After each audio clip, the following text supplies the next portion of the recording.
ជាបានជំងឺតាមបណ្ដាញសង្គមគ្រូបារមីញៀនផ្លូវក្នុងវ័យ22ឆ្នាំនៅខេត្តកំពង់ឆ្នាំងត្រូវអាជ្ញាធរចុះអប់រំគណៈមហាជនផ្ទុះការរិះគន់ហួសចិត្តគ្រប់គ្នាក្នុងសម័យកាលដែលវិទ្យាសាស្ត្រនិងបច្ចេកវិទ្យាកំពុងឈានទៅរកភាពទំនើបបំផុតប៉ុន្តែរឿងរ៉ាវដ៏ចម្លែកមួយនៅតែបន្តកើតមានពោលគឺមើលជំងឺតាមរយៈញៀនផ្លូវក្នុងនៅលើបណ្ដាញសង្គមករណីនេះបង្កឲ្យមានការភ្ញាក់ផ្អើលដល់មជ្ឈដ្ឋានទូទៅជាពិសេសគឺនៅពេលដែលអាជ្ញាធរត្រូវបានចុះអប់រំនិងត្រូវធ្វើកិច្ចសន្យាបញ្ឈប់សកម្មភាពទៅលើបរិសម្នាក់ដែលអះអាងថាខ្លួនគឺជាគ្រូខ្មែរញៀនផ្លូវក្នុងកាលពីថ្ងៃទី2ខែមិថុនាឆ្នាំ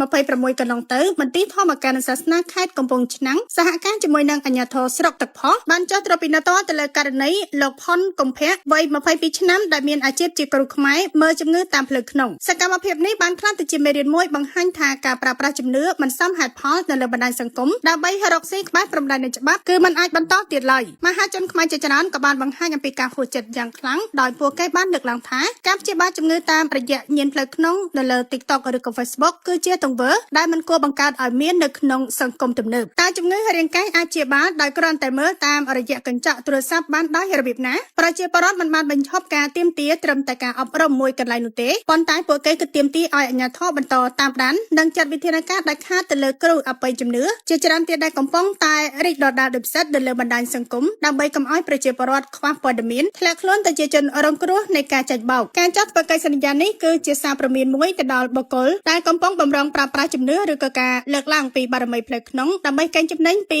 អ្នកជំងឺធ្វើឲ្យប៉ះពាល់ទៅដល់តម្លៃព្រះពុទ្ធសាសនាអាជ្ញាធរចុះអប់រំបានសង្កត់ធ្ងន់ថាសកម្មភាពទាំងនេះមិនត្រឹមតែមិនវិទ្យាសាស្ត្រប៉ុណ្ណោះទេប៉ុន្តែថែមទាំងធ្វើឲ្យប៉ះពាល់ទៅដល់តម្លៃនៃព្រះពុទ្ធសាសនានិងសណ្ដាប់ធ្នាប់សង្គមទៀតផងការដែលយុវជនដែលមានវ័យ22ឆ្នាំងាកទៅរកអាជីពបែបនេះគឺជាសញ្ញាដែលត្រូវពិនិត្យមើលពីចំណេះដឹងនិងការយល់ដឹងនៅក្នុងសង្គមសូមបញ្ជាក់ថារឿងរ៉ាវរបស់គ្រូញៀនផ្លូវក្នុងនៅខេត្តកំពង់ឆ្នាំងគឺជាកញ្ចក់ឆ្លុះបញ្ចាំងពីផ្នែកមួយនៃសង្គមដែលនៅតែងប់ងល់ទៅនឹងជំនឿអរូបីការចោះអប់រំរបស់អាជ្ញាធរគឺជារឿងត្រឹមត្រូវបំផុតប៉ុន្តែដំណោះស្រាយដ៏យូរអង្វែងគឺការបង្កើនការយល់ដឹងរបស់ប្រជាពលរដ្ឋឲ្យចេះបែងចែករវាងជំនឿនិងវិទ្យាសាស្ត្រកុំឲ្យជំនឿដ៏ងប់ងល់នាំឲ្យបាត់បង់ឱកាសព្យាបាលជំងឺតាមវិទ្យាសាស្ត្រត្រឹមត្រូវ